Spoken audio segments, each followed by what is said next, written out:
Electronic media సోదరులకి, BRS party ప్రతినిధులకు,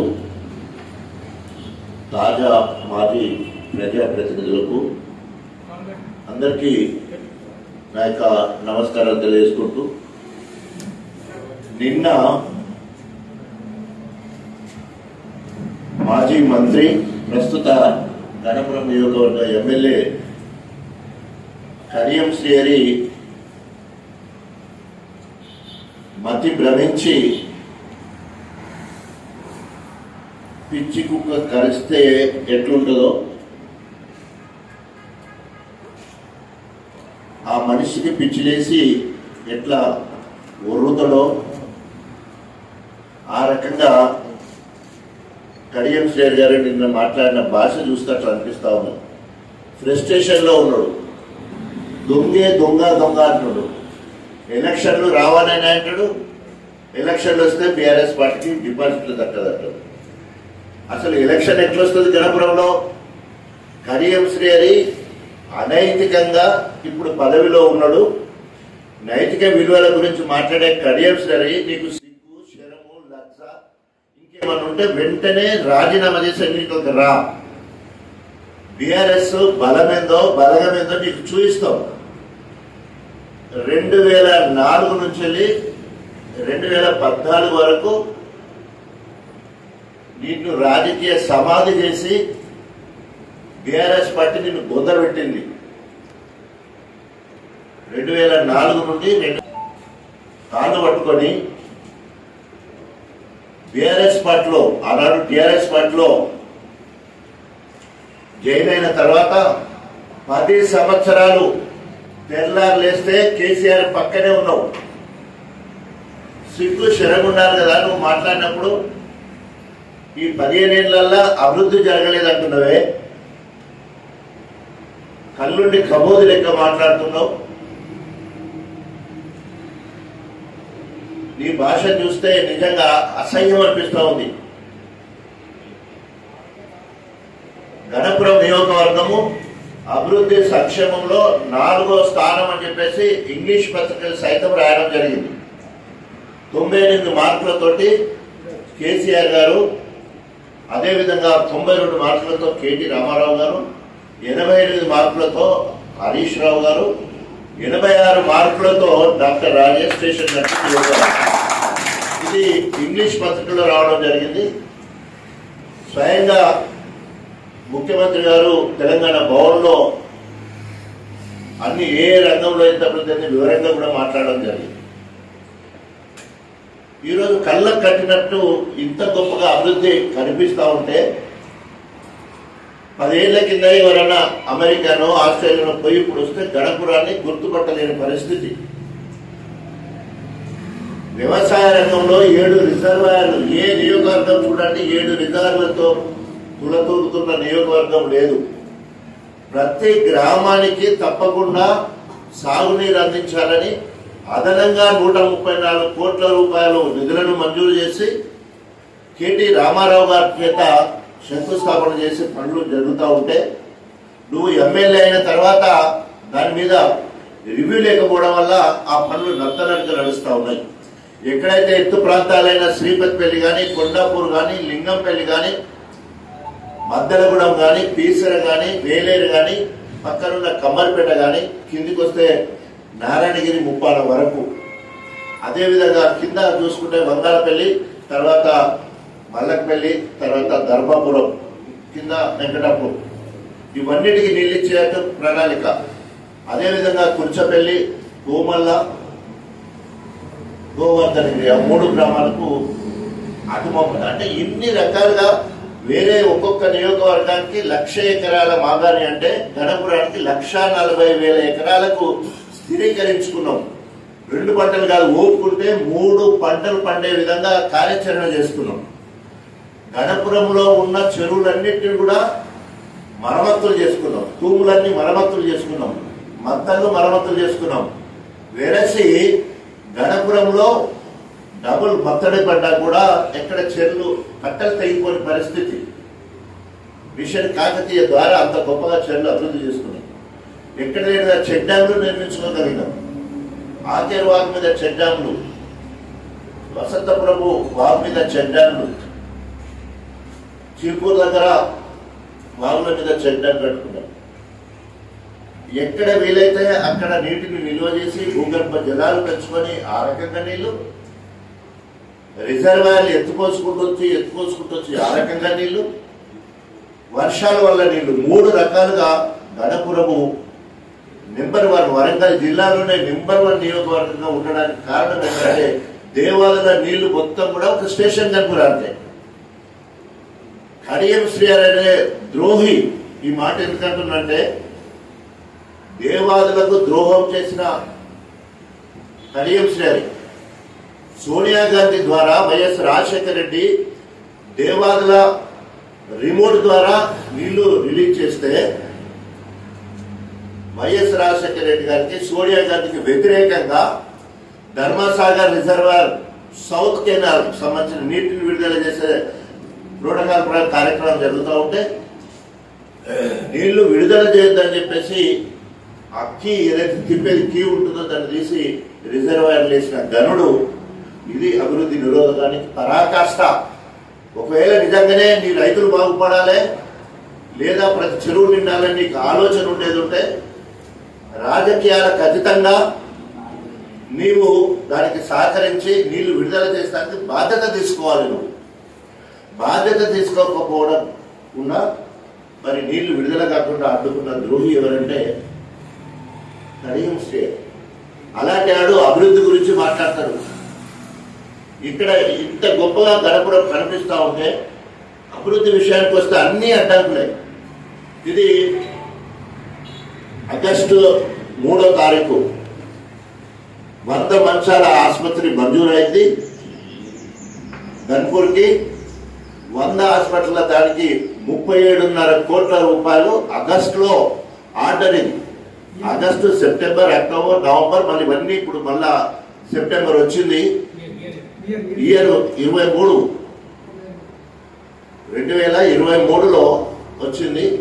శంకుస్థాపన చేద్దామంటే అడ్డుపడ్డ ద్రోహి. ఎందుకంటే నేనే మళ్ళా మంత్రి అయినప్పుడే వేయాలని ఒక దురాశాపరుడు. ఇది జీవో, ఇవన్నీ మీకు కాపీలు ఇస్తాను మా దగ్గర. ఈ రకంగా గన్పూర్ 100 మంచాల ఆసుపత్రిని అడ్డుకున్నారు.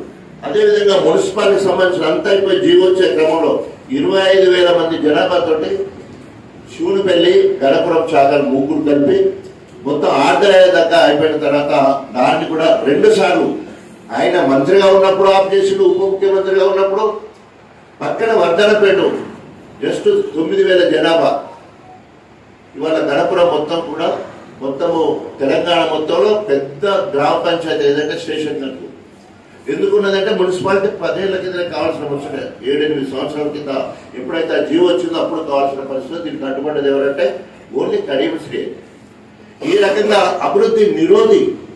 ఏ విషయం అన్న అదే కాకుండా ఆయన 2 సార్లు విద్యాశాఖ మంత్రిగా ఉన్నాడు. అదే కనీసం ఒక కో ఎడ్యుకేషన్ సంబంధించిన డిగ్రీ కళాశాల కావాలని 20 సంవత్సరాల నుంచి అడుగుతున్నాడు. నాకు తోచినంత కేసీఆర్ గారు కట్టుకొని మహిళా డిగ్రీ కళాశాల తీసుకురాగలిగినాడు. మహిళా రెసిడెన్షియల్ డిగ్రీ కళాశాల. ఎందుకంటే మహిళలకు చాలా కష్టమవుతుంది. వేరే మండలాల నుంచి ఎక్కువ వచ్చి చదవాలంటే ప్రయాణంలో బాధలు, అనేక ఇబ్బందులు ఉంటాయనే ఉద్దేశంతో రెసిడెన్షియల్ డిగ్రీ కళాశాల తీసుకురావడం జరిగింది. ఈరోజు గణపురం నియోజకవర్గం అన్ని రకాల అభివృద్ధి. ఎవరితో పోటీ పడుతున్నాం మనం? సిద్దిపేటతో పోటీ పడతా ఉన్నాం, సిరిసిల్లతో పోటీ పడ్డాం. కేసీఆర్ ఆ సరసన 3 తర్వాత మనం రావడం అంటే ఎన్ని రకాలుగా కేసీఆర్ గారి సహకారంతో, నా కార్యకర్తల బలంతో ఇక్కడ ఎందుకు వచ్చినాయంటే గణపురం నియోజకవర్గం ఉద్యమంలో సిద్దిపేటకు పోటీ పడ్డది. ఈరోజు కరడు కట్టిన బీఆర్ఎస్ శ్రేణులు ఉన్నారు ఇప్పటి వరకు. ఒక నమ్మక ద్రోవులు తప్ప, అవకాశవాదంగా వచ్చిపోయిన వాళ్ళు తప్ప, ఈరోజు డే 1 నుండి 2001 నుండి ఇప్పటి వరకు పార్టీని పట్టుకొని వాళ్ళ రక్తాన్ని చెమట చేసి ఈ దుర్మార్గులు కూడా గెలిపించింది బీఆర్ఎస్ శ్రేణులే. ఇందులోకి వెళ్ళి గెలిచి సిగ్గుశరం ఉండాలి కదా మాట్లాడటానికి. బీఆర్ఎస్ పార్టీ డిపాజిట్ రాదటవా? విజయరామారావు గారు ఇక్కడి నుంచి గెలిచి మంత్రి అయినాడు. ఆయన తర్వాత నేను గెలిచి మంత్రి అయినా. నువ్వైతే మొత్తము చట్టసభలలో ఉండే అన్ని పదవులు బీఆర్ఎస్ పెట్టి రాగానే ఎంపీ అయితివి, తర్వాత ఎమ్మెల్సీ ఉప ముఖ్యమంత్రి అయితివి, అదేవిధంగా విద్యాశాఖ మంత్రి అయితివి, 2 సార్లు ఎమ్మెల్సీ, మళ్ళా మొన్న ఎమ్మెల్యే, అన్ని చట్టసభలు అయిపోయాయి. ఇన్ని రోజులు నువ్వు బీఆర్ఎస్ అధినాయకుడు కేసీఆర్ పక్క నుండి తిన్నింటి వాసాలు లెక్కబెట్టే విధంగా నమ్మక ద్రోహం చేసింది నువ్వు.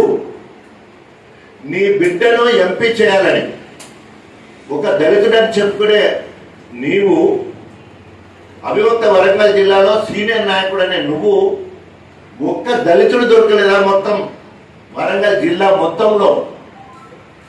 ఒక్క దళితుడిని కనుక నువ్వు ఇలా ఎంపిక చేస్తే నువ్వు చరిత్రలో మిగిలిపోయేవాడివి.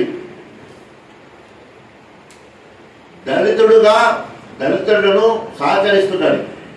నువ్వు టీడీపీలో ఉన్నన్ని రోజులు ఏ ఒక్క దళితుడు కనీసం మండలాధ్యక్ష పదవి రాలే, జిల్లా అధ్యక్ష పదవులు ఇక దేవుడేరు. ఏ ఒక్క దళితుడిని ప్రోత్సహించిన సందర్భం లేదు. రిజర్వేషన్ పరంగా మన వస్తూ వచ్చినాయి తప్ప ఆయన చేతుల నుండి దళితులకు ఎక్కడ నామినేటెడ్ పదవులు ఇవ్వలేదు, మండలాధ్యక్షుల పదవి ఇవ్వలేదు, అదేవిధంగా జిల్లా స్థాయి పోస్టులు ఇప్పుడు ఇయ్యని పరిస్థితి ఉండదు. ఈరోజు నువ్వు మళ్ళీ అభివృద్ధి గురించి మాట్లాడుతావు. అభివృద్ధి కోసం నేను పోయినా అంటున్నావు. ఏమన్నా నాకు అర్థమైతే పెద్ద పెద్ద మాటలు వస్తున్నాయి కానీ అది సచిన పాముతో సమానం. కడియం శ్రీ అంటాడు, కట్లపాములు అంటాడు, ప్రజలు చంపేసిండు. అంతకుముందు బీఆర్ఎస్ పార్టీలో ఉన్నాక దర్జాగా మొదటి సీట్లో అసెంబ్లీలో కూర్చున్నాడు. ఇలా ఆఖరి బెంచ్లో కూర్చుంటాడు. దేనిశ్వర్ మ్యాటర్ అయిపోయింది. నీ సంగతి అక్కడే ఉంది. మాట్లాడడానికి నీకు అవకాశం లేదు, వాయిస్ లేదు. మొన్ననేమంటావు అవసరమైతే డివిజన్ బెంచ్కి పోతా, సుప్రీంకోర్టు పోతా మొన్నంటావు. ఉప ఎన్నికలు రావాలి ఇప్పుడంటావు, వస్తే డిపాజిట్ రావంటావు. అయ్యా కడియం శ్రీహరి గారు, నీకు నిజంగా సిగ్గు శరం ఉంటే, లజ్జ ఉంటే, నీకు దమ్ము ధైర్యం ఉంటే వెంటనే రాజీనామా చేయి. బీఆర్ఎస్ శ్రేణులను ఎదుర్కో, బీఆర్ఎస్ శ్రేణులను ఎదుర్కో. మొత్తము వరంగల్ అవిభక్త వరంగల్ జిల్లా మొత్తం కూడా పోయినా కూడా గణపురంలో బీఆర్ఎస్ శ్రేణులు ఎంత గట్టిగా పనిచేస్తే నువ్వు గెలిచినావు. అది నీ గొప్పతనం కాదు. బీఆర్ఎస్ శ్రేణులు కేసీఆర్ గారు పిలిపిస్తే అందరూ కలిసి గెలవడం జరిగింది. ఇక్కడ జనగాం నియోజకవర్గ ఇన్ఛార్జ్ బాధ్యత తీసుకొని అక్కడ సగం మంది మా సరితలాంటి వాళ్ళందరూ అక్కడ పనిచేశారు, ఇక్కడ మన వాళ్ళు పనిచేశారు. మొత్తం అక్కడిక్కడ 2 గెలిచినాయంటే that is the impact of doctor Rajesh సైన్యం. బీఆర్ఎస్ వాళ్ళు పనిచేయడం వల్లనే గెలవడం జరిగింది. ఇంకొకసారి బీఆర్ఎస్ గురించి మాట్లాడితే కర్రలు కాల్చి వార్త పెడతారు. ఏ గ్రామంలో నిన్ను తిరగనియరని హెచ్చరిస్తా ఉన్నాం. నువ్వు ఇలా తింటున్న కూడు ఇప్పుడు ఎమ్మెల్యే అయ్యి ఇప్పుడు నువ్వు జీతభత్యాలు తీసుకున్నదంటే బీఆర్ఎస్ పార్టీ కార్యకర్తలు పెట్టిన భిక్ష. వీళ్ళ వల్ల నువ్వు నెలకు 2.5 లక్షల జీతం తీసుకుంటున్నావు. తర్వాత తిరిగేదానికి అవకాశం నీకు. నిజంగానే ఫిరాయింపుల చట్టం ఏం చెప్తా ఉన్నది? ప్రాథమిక సభ్యత్వానికి గెలిచిన పార్టీ ప్రాథమిక సభ్యత్వానికి రాజీనామా చేయాలి. గెలిచిన పదవి అది ఎమ్మెల్యేనా, ఎమ్మెల్సీనా, ఎంపీనా, దానికి రాజీనామా చేయాలి. పార్టీ నచ్చకున్నా, నాయకుడు నచ్చకున్నా ఆ రకంగా ప్రాథమిక సభ్యత్వానికి గెలిచిన పదవికి రాజీనామా చేసి ప్రజాస్వామ్యంలో నువ్వు ఇష్టం ఉన్న పార్టీకి పోవచ్చు. కానీ సిగ్గు శరం లేకుండా ప్రాథమిక సభ్యత్వానికి రాజీనామా చేయవు, ఎమ్మెల్యే పదవికి రాజీనామా చేయవు, తగుదనమ్మా అని మళ్ళీ నువ్వే మాట్లాడతావు. నేను అలా పోడు సరి అయిందే అని చెప్పేసి. ఏ రకంగా సరి అయిందంటే మళ్ళీ ఏమంటావు? మొత్తము 38 మంది ఎమ్మెల్యేలను కేసీఆర్ గారు తీసుకున్నాడంట. అరే నీతి నియమం ఏమి లేని కడియం శ్రీహరి వాళ్ళు ఒక గ్రూప్ గా ఏర్పడి 2/3 మెజార్టీ. చట్టంలో ఒక వెసులుబాటు ఉన్నది. రాజ్యాంగం కల్పించిన హక్కు.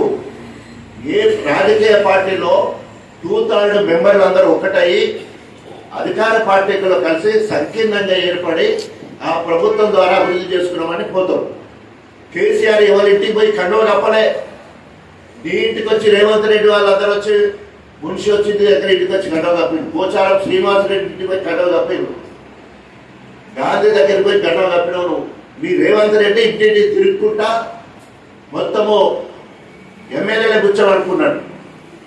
ఎమ్మెల్యేలు ఒక్కొక్కరి దగ్గర పోయి ఎక్కడ నా ప్రభుత్వం కూలిపోతుందో అని భయపడి, ఎందుకంటే ఈ మహానుభావుడ కూలుస్తా అన్నాడు 6 నెలల కడియం శ్రేయర్ అన్నాడు. ఆయనే 6 నెలల ప్రభుత్వం కూలుస్తామన్నాడు.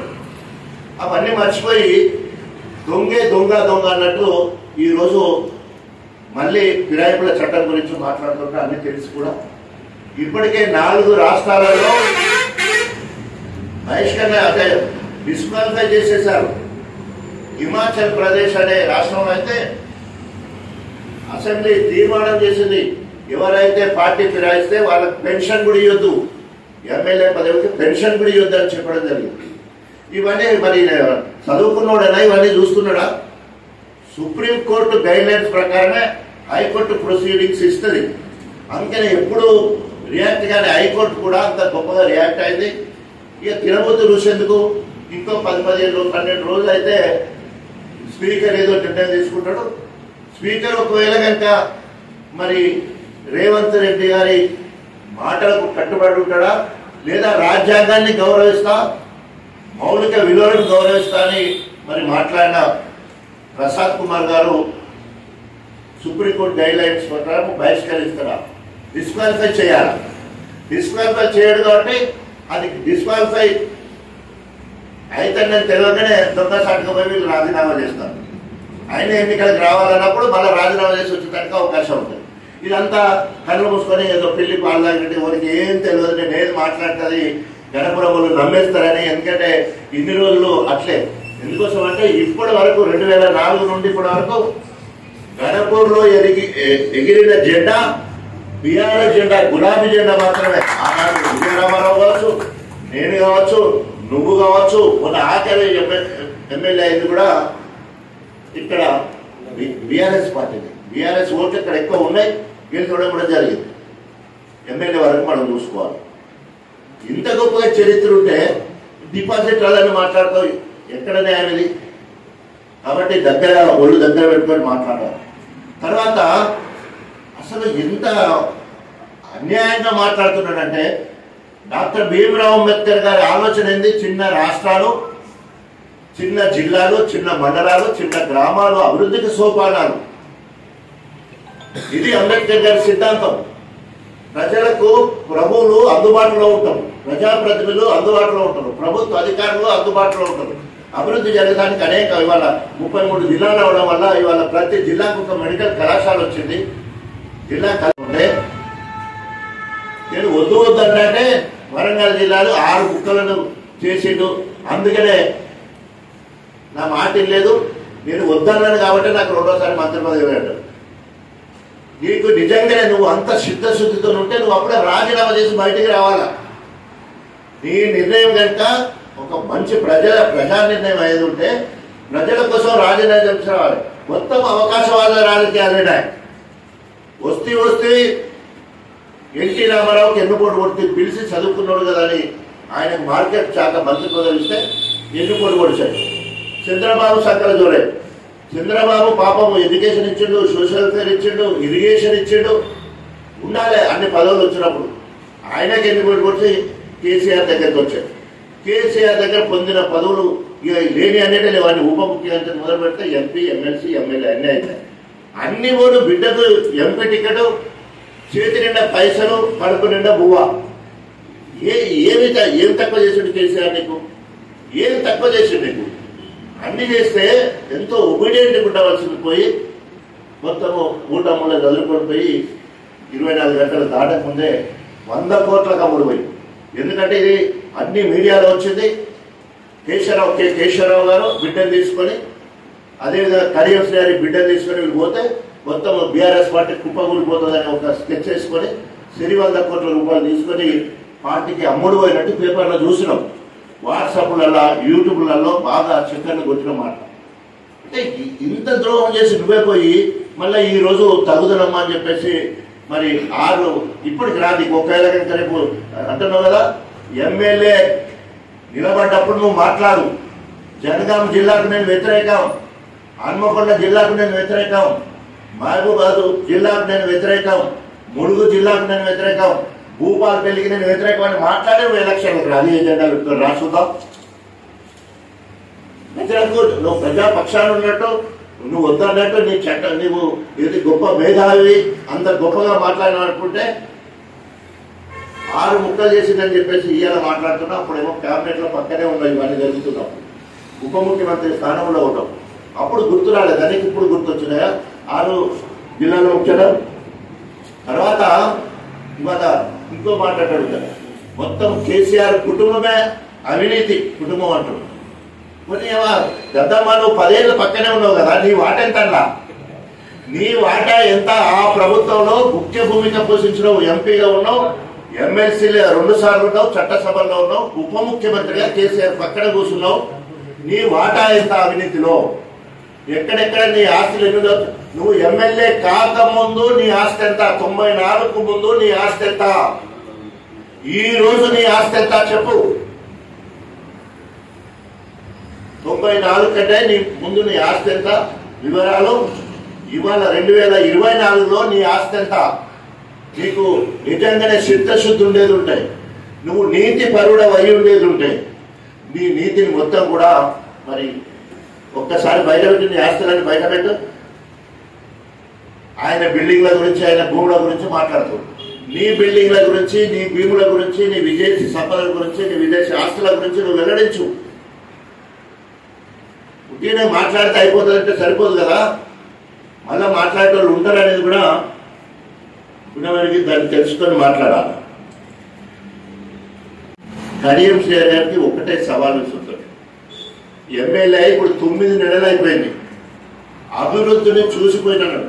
ఆయన ఇప్పటి వరకు ₹1 పని తీసుకొచ్చాడంటే దేనికైనా దానికి సిద్ధం. ₹1 ప్రభుత్వం ద్వారా గణపురానికి ప్రత్యేక నిధులు కానీ, స్పెషల్ డెవలప్మెంట్ ఫండ్ కానీ, లేదా సిడిఎఫ్ నిధులు కానీ, సిడిఎఫ్ లేదు, స్పెషల్ డెవలప్మెంట్ ఫండ్ ముఖ్యమంత్రి గారు ఇచ్చే స్పెషల్ డెవలప్మెంట్ లేదు.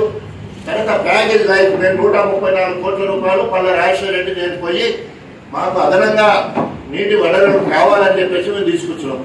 నువ్వు అట్లాంటిది ఏమన్నా ఇప్పటివరకు ఏమన్నా ప్రణాళికలు సిద్ధం చేసుకున్నా? 24వ తారీఖు పోయి కలిసినా, అంతకుముందు పోయి కలిసినా, ఇంతకుముందు ఏం కలుస్తాడో నువ్వు పోతే దేగడం లేడు. ఇప్పుడు నిన్ను దేగేటోడు లేడు కాంగ్రెస్ పార్టీలో. గణపురానికి వస్తే కాంగ్రెస్ వాళ్ళందరూ నేను ఓడగొట్టాలనుకున్న వాళ్ళు. రాబిడ్డ సుల్తాన్ సంగతి నువ్వు మా దాంట్లోకి రావాలి, నీకు టికెట్ రావాలి, ఓడగొడతారు, వాళ్ళు సిద్ధంగా ఉన్నారు. మమ్మల్ని నమ్మించి మోసం చేస్తావా బిడ్డ, మాకు అవకాశం రాని గులాబీ శ్రేణులన్నీ సిద్ధంగా ఉన్నారు. ఈరోజు కడియం శ్రేణుల పరిస్థితి కుడిదిలో పడ్డ ఎలుక, నా గడక నా గడక, దేనికి పనికిరాని పరిస్థితి ఉండి తగుదనమ్మని మళ్ళీ మాట్లాడమంటే నిజంగా దయ్యాలు వేదాలు వర్ణించినట్టు ఆయన మాట్లాడే భాష ఉంటుంది. దయచేసి ఇప్పటికైనా మాట్లాడే ముందు నిజాలు మాట్లాడు. ఇవాళ నేను మాట్లాడింది ఏ ఒక్కటి కూడా తప్పు కాదు. ఇవాళ రవాణా రంగంలో 67 కిలోమీటర్ల నేషనల్ హైవే మొత్తం అక్కడ కూర్చొని,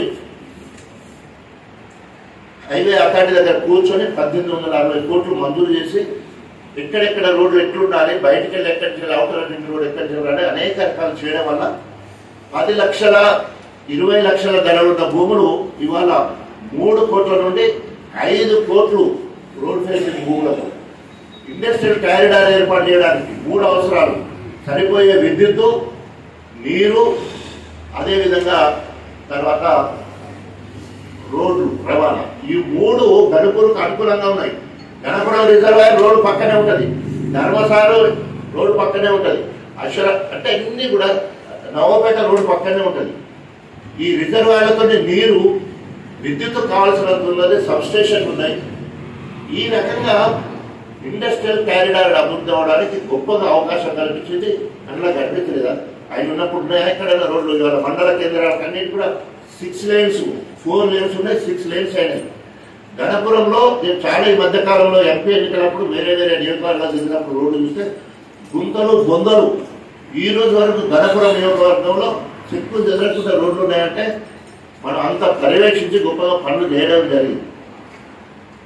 రవాణా సిస్టమ్ ఎంత మంచుకుంటే ఎడ్యుకేషన్ సిస్టమ్. నేను ఎమ్మెల్యేగా ఉన్నప్పుడు బాణాల శ్రీవాణి అని స్టేట్ ఫస్ట్ వచ్చిందండి జఫర్గఢ స్కూల్ నుండి.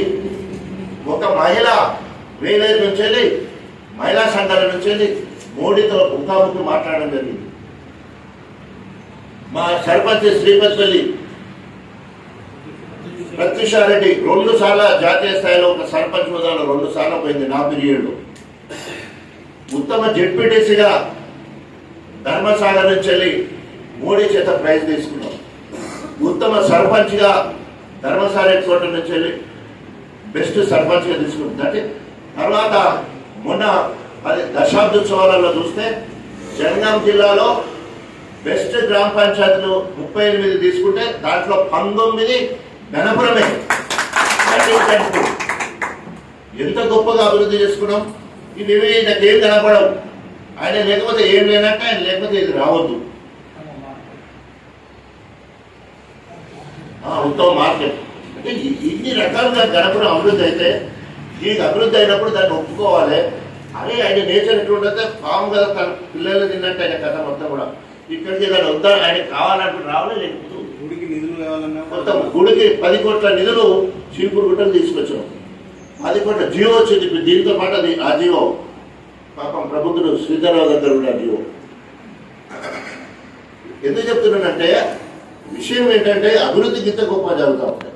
తర్వాత ఎవరైనా వేరే నియోజకవర్గాల నుంచి దేవుని పేరు మీద మాకు మంచి జరిగింది, మేము ఎమ్మెల్యే అయినా మేము మంత్రి అయినా అని చెప్పి మొక్కు తీసుకున్నారంటే దానికి అడ్డపడతాడు మన శ్రీపతిపల్లి దగ్గర. ఎంత నీచ బుద్ధి అంటే ప్రతి దాంట్లో నీ నీచత్వం కనబడుతుంది. కాబట్టి దయచేసి నిజంగానే ప్రజాస్వామిక విలువల మీద నీకు గౌరవం ఉంటే, మౌలిక విలువల మీద నీకు గౌరవం ఉంటే, రాజ్యాంగం మీద నీకు గౌరవం ఉండేది ఉంటే వెంటనే బేషరతుగా నువ్వు రాజీనామా చేయి. ప్రజాక్షేత్రంలోకి నువ్వు వెళ్తాం. బీఆర్ఎస్ శ్రేణులు నిన్ను ఎదుర్కోవడానికి ఊరూరు సిద్ధంగా ఉన్నాయి. ఊరూరులో ఉన్న బీఆర్ఎస్ శ్రేణులు సిద్ధంగా ఉన్నాయి. కసితో ఉన్నారు. ఇప్పుడు కసితో ఉన్నాడు. మేము ఇంతగానో కష్టపడి వెళ్తే మమ్మల్ని వదిలిపెట్టిపోతాడు. కసితో ఉన్నారు. కాబట్టి అందరు కూడా ఇక తర్వాత ఆయన మాట్లాడు స్థాయికి వచ్చిండు. ఆయనకి ఎవరికైనా స్థాయి కల్పించిండా, ఎవరికైనా ఎదుటి గౌరవించిండా? ఆ స్థాయి అయిన దానికైనా విలువ ఉన్నదా? మొత్తము అపవిత్ర కలయిక, అపవిత్ర పొత్తులు, అనైతిక విలువలు.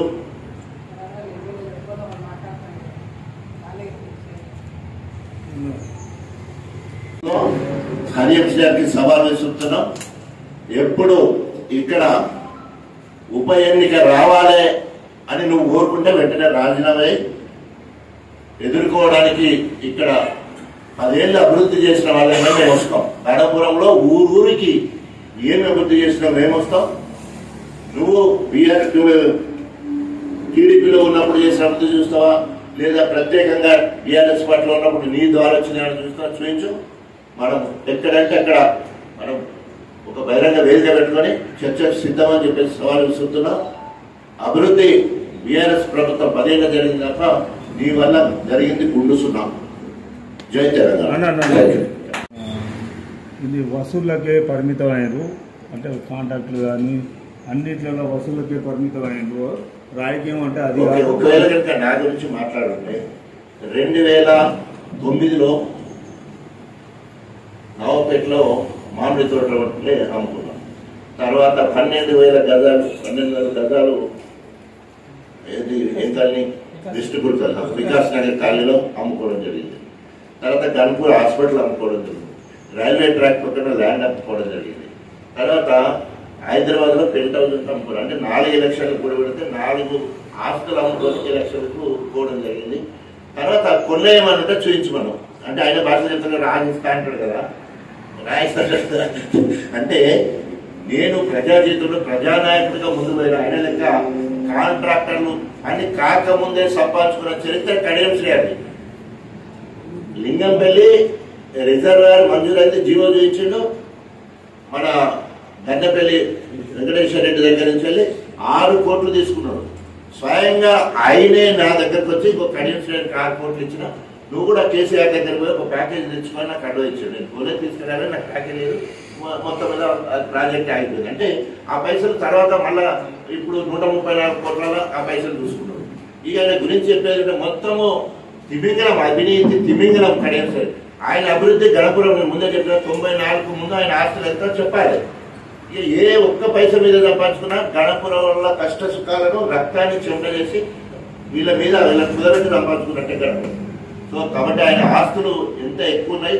ఎలక్షన్లో నేను ఎక్కడ ఉండేదంటే ఆయన పెట్టే ఖర్చులో 5-10 దగ్గర నేనుంటే ఎప్పుడు 90-95% ఆయన ఉండే. అంటే ఆయన ఒక 15 కోట్లు ఖర్చు పెడితే నేను పార్టీ పరంగా ఏమైనా ఉండంటే 1.5 crore ఖర్చు పెట్టడం కష్టం.